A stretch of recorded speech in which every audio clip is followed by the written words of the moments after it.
Hey friends, I made this Indiana sugar cream pie as part of my series on 50 state desserts, and this was so good, you guys. So rich and creamy. I'm going to show you exactly how I made it.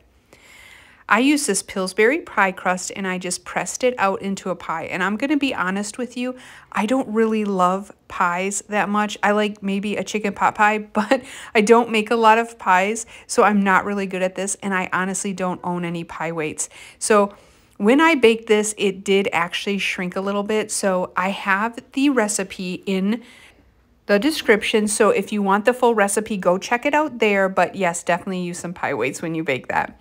Now in a pan, we're going to put in 1 cup of sugar and 1/3 cup of cornstarch and just stir that around before you turn the heat on.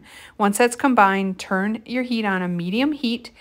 And then we're going to add in 3 cups of heavy cream. I'm telling you, this is rich and creamy.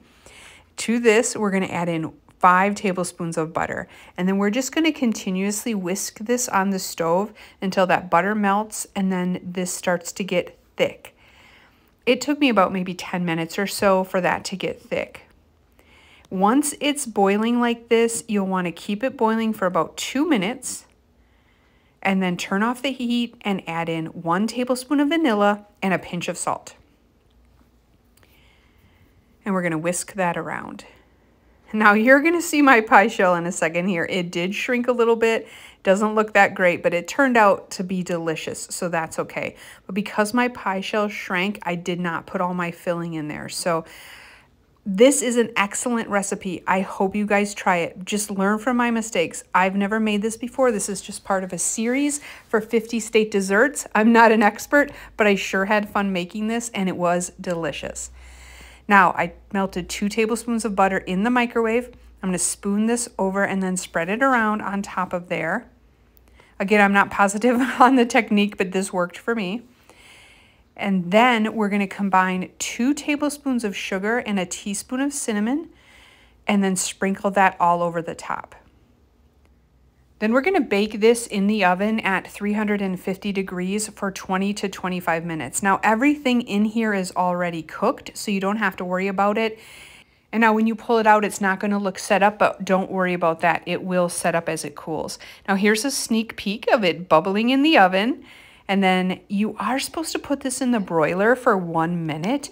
However, my broiler's at the way bottom of my oven and it's such a pain to work with. I just used my torch. I did read that that is useful as well. So I just used my torch and I torched the top for about a minute or so, and I think it came out perfect.